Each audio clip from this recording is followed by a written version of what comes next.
পৃথিবীর ভিতরে একজন ইনসাফওয়ালা বাদশার নাম হলো বাদশা সুলাইমান আলাইহিস সালাতু ওয়াস সালাম। নাম শুনছেন না? বা সুলাইমা দাদে মুলক সরওয়ারি শুদ্ধমতে ই খাতামাশতে ওয়াফরি। আল্লাহ পাক সুলাইমান নবীকে সারা পৃথিবীর সমস্ত পশু পাখি ভাষা বোঝার সুযোগ করে দিয়েছেন, সেই শক্তি দিয়েছেন। সুবহানাল্লাহ বলে। সুলাইমান আলাইহিস সালাতু ওয়াস সালাম যখন তিনি তার সিংহাসন নিয়ে যাচ্ছে, মদিনার উপর দিয়ে যাইতেছি, ইন দি মিন টাইমে সুলাইমান আলাইহিস সালাতু ওয়াস সালামের কানে আজানের আওয়াজ ভেসে আসছে। আল্লাহু আকবার। আজান জমিনেও হয়, আসমানেও হয়। বাইতুল মামুর একটা মসজিদ আছে, নাম শুনছেন না আপনারা? ওটা ফেরেশতাদের মসজিদ। আর আজান তো প্রথম স্টার্ট দিয়েছে বাবা আদম আলাইহিস সালাতু ওয়াস সালামের যুগে হযরত জিবরাইল। সুবহানাল্লাহ বলে। তিনি এবার দেরি আর না করে তার সিংহাসনটা দ্রুত, তার বিমান দ্রুত জমিনে ল্যান্ড করেছে। ল্যান্ড করার পরে তিনি এবার তার সৈন্যবাহিনী নিয়ে সামনে আগাইতেছে। সামনে আগানোর পরে কিছু পিপিলিকা একত্রিত হয়ে রাস্তার ভিতরে জটলা বেঁধেছে। পিঁপড়া চেনেন? পিঁপড়া পিঁপড়া জট বাঁধছে, রাস্তার ভিতরে জটলা হয়ে আছে। এমন তো অবস্থায় فتبسم ضاحكا من قولها وقال رب أوزعني أن أشكر نعمتك التي أنعمت علي وعلى والدي وأن أعمل صالحا ترضاه وأدخلني برحمتك في عبادك الصالحين। আরো জোরে বলেন। ভাইরা আমার, সুলাইমান নবীর কানে আওয়াজ আসছে যে পিপিলিকার যিনি হেড সর্দার, পিপিলিকার কিন্তু একজন সর্দার থাকে, কথা কন না? ওই সর্দারের কথা মতো বাকি পিঁপড়াগুলো সহকারীরা চলে। সর্দার যেদিকে যায় বাকিগুলো সেইদিকে যায়। তাদের ভিতরে ঐক্য আছে, কিন্তু আমগো মুসলমানকে মধ্যে গুতাগুতি ঐক্য নাই। এবার পিপিলিকার হেড যিনি, তিনি বলতেছে, এই সুলাইমান নবী আইতেছে, তাড়াতাড়ি গাট্টি বস্তা লইয়া গর্তে ঢুকো, তা না হইলে তার জোতার বাড়ি ফেলায় সব কিন্তু চ্যাপ্টা হইয়া যাবে। কথা কি বুঝেন? এটা কোরআনের কথা, কোরআনে স্পষ্ট আছে। সুলাইমান নবী ফাতাবাসসামা দাহিকা, সেটা হাসি দিয়েছে। সুবহানাল্লাহ বলে। পিপিলিকার কথা শুনে একটু হাসছে। আহা, পিপিলিকার ভাষাও আল্লাহ আমারে বোঝার শক্তি দিয়েছে। সে শুকরিয়া আদায় করছে, আল্লাহ এটা আমার ক্রেডিট না, এটা আমার রবের দয়া। আরো জোরে বলেন। সে শুকরিয়া আদায় করছে, আল্লাহ পিঁপড়ায় কি কয় সেইটাও আমি বুঝি। ও সুবহানাল্লাহ, তুমি এত বড় নিয়ামত আমারে দিছো, আলহামদুলিল্লাহ। আল্লাহ তুমি আমারও কবুল করো, আমার আব্বা দাউদ নবী আমার মাকেও কবুল করো। সুবহানাল্লাহ বলেন। দেখেন, শুকরিয়া আদায় করার সময় কিন্তু আব্বা আম্মার কথা ভুলে নাই।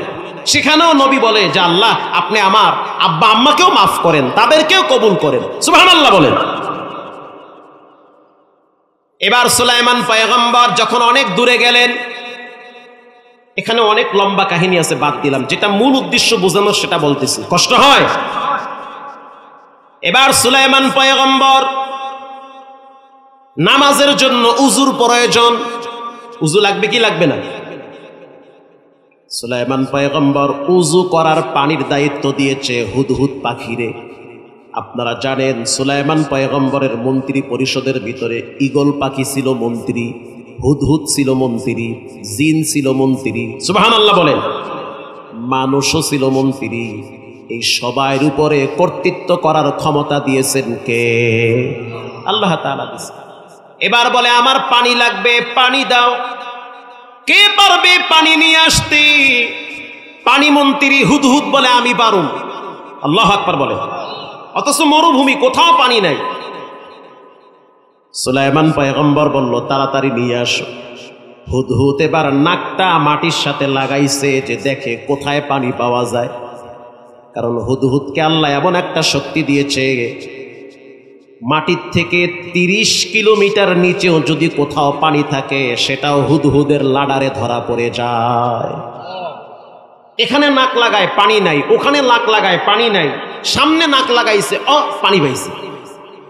এবার দ্রুত তিনি মাটি খনন করে পানি নিয়ে আসছে। পানি আনার পরে সুলাইমান নবীকে উজুতে লাগায় দিছে। কিসে লাগাইছে? আপনি উজু করেন। সুলাইমান পয়গম্বর উজু বানাইতেছে। আর হুদহুদ চিন্তা করলো, আমি তো প্রাইম মিনিস্টারের সাথে থাকি, আল্লাহর দুনিয়াটা কত বড় আমি দেখতে পারি না, হের লগে লগে থাহা লাগে।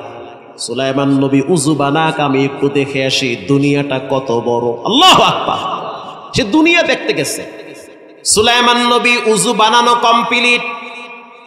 উজু শেষ হওয়ার পর ডাইনে বামে তাকায় দেখতে আছে হুদহুদ নাই। মাথা ঠান্ডা না গরম?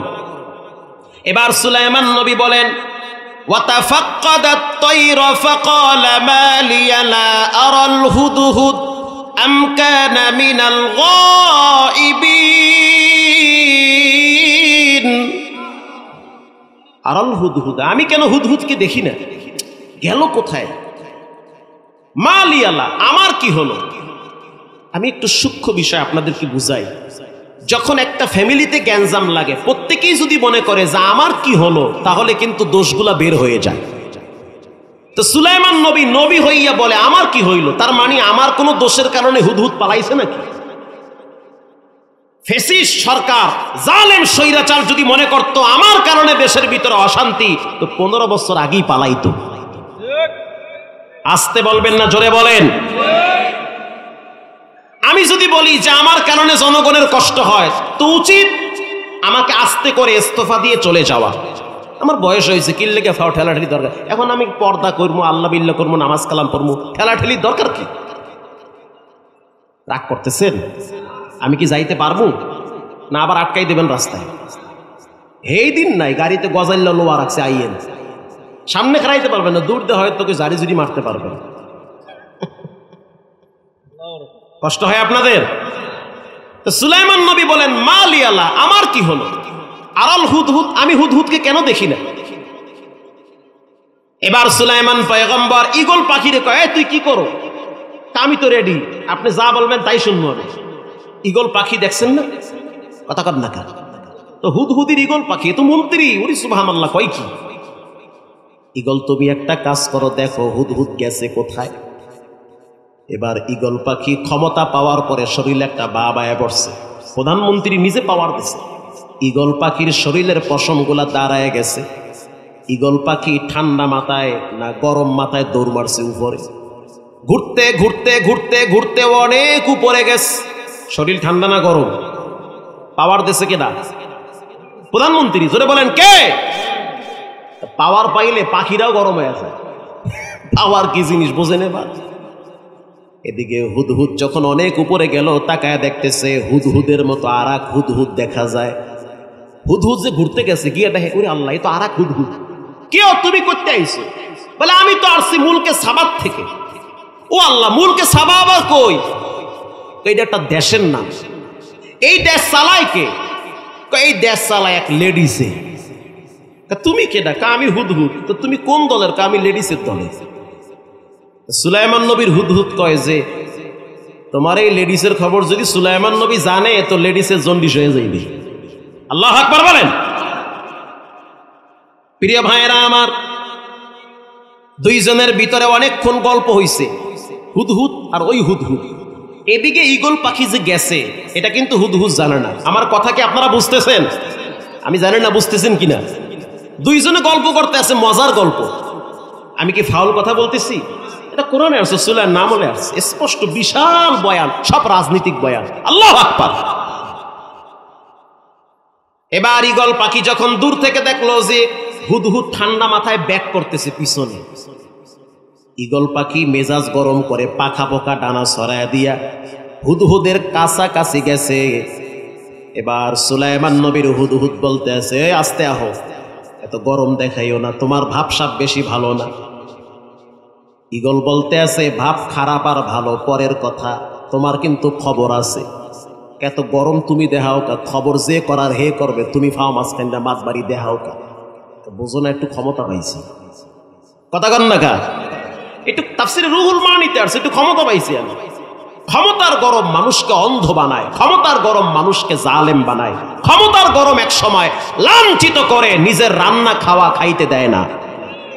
ক্ষমতার গরম। প্রিয় ভাইরা আমার, হুদহুদ বলতেছে ইগল সুলাইমান নবী কইছে কি?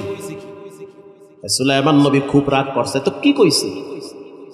লাউআযিবান্নাহু আযাবান শাদীদা আও লাআযবাহান্নাহু আও লায়াতিয়ান্নি বিসুলতানিম মুবিন। সুলাইমান নবী বলছে তোরে পাইরে জবাই করবে। আল্লাহ কয় কি? লাউআযিবান্নাহু আযাবান শাদীদা, পাইলে কি করবে? জবাই করবে। হ্যাঁ, যদি উল্লেখযোগ্য কোনো কারণ দর্শাইতে পারো তাহলে তোমারে ক্ষমা করে দিবে। এবার হুদহুদ বলতে আছে ঈগল সাবধান, এমন একটা খবর নিয়ে আইছি সুলাইমান নবী হইয়াও জানে না। এটা কল লগে লগে ঈগল ঠান্ডা হয়ে গেছে। ও আল্লাহ, কোন খবর দিয়ে আইছে? কথা কি বোঝেন? ঠিক আছে চলো। এবার পয়গম্বর সুলাইমানের সামনে হুদহুদ দাঁড়ায় রইছে। সুলাইমান নবীর মেজাজ গরম হয়ে গেছে।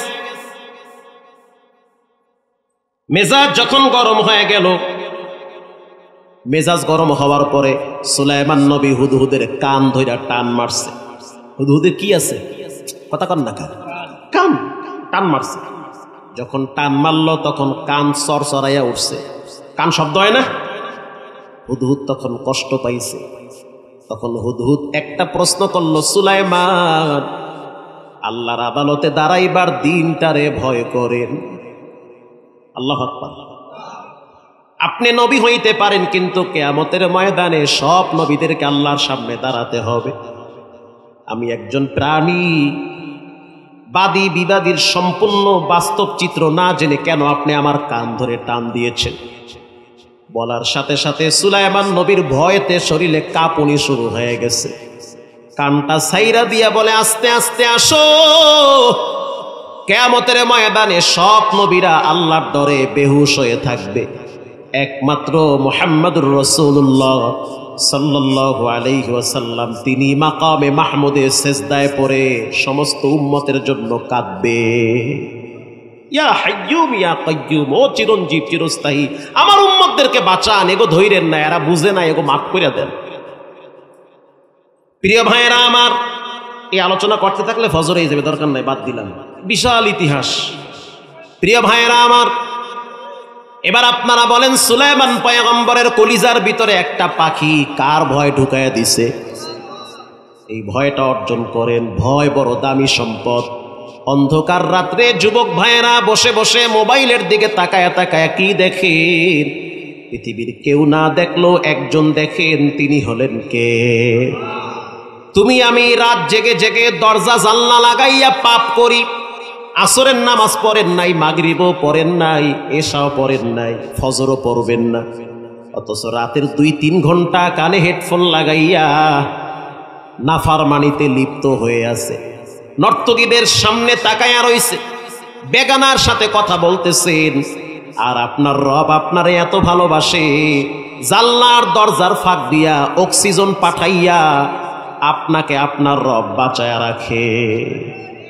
ওহো, কত যুবককে দেখছি ঘুমের ভিতরে স্টক করে মারা যায়, গ্যাস সিলিন্ডার বাস্ট হইয়া কত যুবক মারা যায়। পরশু দিনেও তো ভালুকায় ডিশের লাইনের তার ঠিক করতে গিয়া বিদ্যুৎ স্পটে যুবক মারা গেল। হুন্ডা অ্যাক্সিডেন্টে এমন কোনো দিন নাই, রাত নাই, যেই রাতে দিনে যুবকরা মারা যায় না। আল্লাহরে ডরাও, ওয়ালা তামুতুন্না ইল্লা ওয়া আনতুম মুসলিমুন, মুসলমান না হইয়া কবরে যাইও না, আল্লাহ নিষেধ করেছে। তার মানে মুসলমান পরিপূর্ণ না হইয়া কবরে গেলে শাস্তি আছে না নাই?